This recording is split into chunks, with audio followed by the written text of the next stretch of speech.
ನಮಸ್ಕಾರ ಬಂಧುಗಳೇ, ನಾನೀಗ ಕೇರಳದಲ್ಲಿದ್ದೇನೆ. ಕೇರಳದ ಕಾಸರಗೋಡು ಜಿಲ್ಲೆಯ ಕಾಂಜಂಗಾಡ್ ಅಂತಲೂ ಹೇಳ್ತಾರೆ. ಈ ಕಾಂಜಂಗಾಡಲ್ಲಿ ಸುಮಾರು ಬಸ್ ಸ್ಟ್ಯಾಂಡಿಂದ ಒಂದು 4-5 ಕಿಲೋಮೀಟರ್ ದೂರದಲ್ಲಿ ಈ ಆನಂದ ಆಶ್ರಮ ಇದೆ. ಆನಂದ ಆಶ್ರಮ ಹೆಸರಿನಲ್ಲೇ ಇದೆ ಆನಂದ. ಈ ವಾತಾವರಣ ಪ್ರಕೃತಿಮಯವಾಗಿ ಕೂಡಿರುವಂಥ ಒಂದು ಆಶ್ರಮ. ಇಲ್ಲಿ ಶ್ರೀರಾಮರ ಒಂದು ಸ್ಮರಣೆ ಆಗ್ತದೆ. ಶ್ರೀರಾಮ್ ಜಯ ರಾಮ್ ಜಯ ಜಯ ರಾಮ್ ಅಂತ ಸದಾ ಸಂಕೀರ್ತನೆ ಇಲ್ಲಿ ನಡೆಯುತ್ತೆ.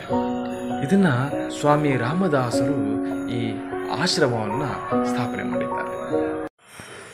ಈ ಆಶ್ರಮದಲ್ಲಿ ಅಂದರೆ ಈ ಆನಂದ ಆಶ್ರಮದಲ್ಲಿ ಗುರುಗಳಾದ ರಾಮದಾಸರವರಿಗೆ ಪಪ್ಪ ಅಂತ ಕೂಡ ಕರೀತಾರೆ.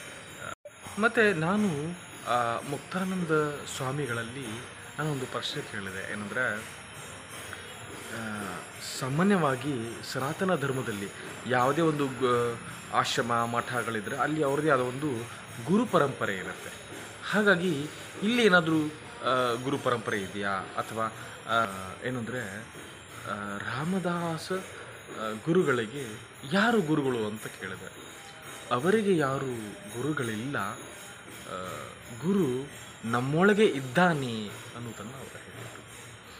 ಮತ್ತು ಇಲ್ಲಿ ಅವರು ಹೇಳುವ ಮಾತು ಎಷ್ಟು ಸುಂದರವಾಗಿತ್ತು ಅಂದರೆ, ನಾವು ದೇವರನ್ನು ಹೊರಗಡೆ ಕಾಣ್ತೇವೆ, ನಾವೆಲ್ಲ ಸಾರ್ವೇ ಸಾಮಾನ್ಯರು ದೇವರನ್ನ ಪೂಜೆ ಮಾಡೋದು ಎಲ್ಲ ಮಾಡ್ತೇವೆ. ಆದರೆ ದೇವರನ್ನು ಒಳಗಡೆ ನೋಡುವುದು, ಒಳಗಡೆ ಪೂಜೆ ಮಾಡುವುದು ಅಂತ ಅವರು ನನಗೆ ಹೇಳಿದರು. ಆ ರೀತಿಯಾಗಿ ಸ್ವಾಮಿ ರಾಮದಾಸರು ತಮ್ಮ ಗುರು ಒಳಗೆ ಇದ್ದಾರೆ ಅನ್ನೋದನ್ನು ಅವರು ಹೇಳಿದರು. ಕೇವಲ ಅವರಿಗೆ ಮಾತ್ರ ಅಲ್ಲ, ಎಲ್ಲರ ಗುರು ಒಳಗೆ ಇದ್ದಾನೆ. ಆ ಗುರು ಹೇಳ್ತಾನೆ, ಈ ಹೊರಗಿನ ಗುರುವಿನ ಹತ್ರ ಹೋಗು ಅಂತ. ಹಾಗಾಗಿ ನಾವು ಆ ಗುರುಗಳ ಹತ್ರ ಹೋಗ್ತೀವಿ ಅಂತ ಹೇಳ್ತಾರೆ. ಮತ್ತು ಈ ಆಶ್ರಮದ ವಿಶೇಷ ಸೇವೆಗಳಂದರೆ, ಇಲ್ಲಿ ನಾಮಸ್ಮರಣೆ ಅಂದರೆ ಶ್ರೀರಾಮ್ ಜಯ ರಾಮ್ ಜಯ ಜಯ ರಾಮ್ ಅಂತ ರಾಮದೇವರ ಒಂದು ಸ್ಮರಣೆಯನ್ನು ಮಾಡ್ತಾರೆ. ಸೊ ಇಲ್ಲಿ ಅವರು ಹೇಳಿದ ಪ್ರಕಾರ ಗುರುವು ಮತ್ತು ಒಳಗಡೆ ಇದ್ದಾನೆ ಅಂದಾಗ, ಮತ್ತು ರಾಮನಾಮ ಯಾಕೆ ಅಂತ ಬಂದಾಗ ಅವರು ಹೇಳ್ತಾರೆ, ಈ ರಾಮನಾಮ ಒಂದು ಹಂತದವರೆಗೆ ಇದು ಓಕೆ, ಆದರೆ ಅದರಲ್ಲಿ ನಾವು ಇರಬಾರ್ದು, ಮುಂದೆ ಓರಿಬೇಕು, ಆಗ ನಾವು ನಮ್ಮೊಳಗಿನ ಗುರುವನ್ನು ನೋಡಬಹುದು ಅನ್ನೋ ಮಾತನ್ನು ಅವರು ಹೇಳಿದರು.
आ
जाएगा 1 मिनट।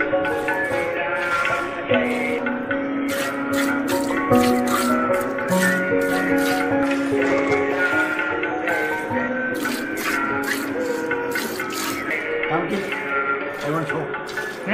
Market.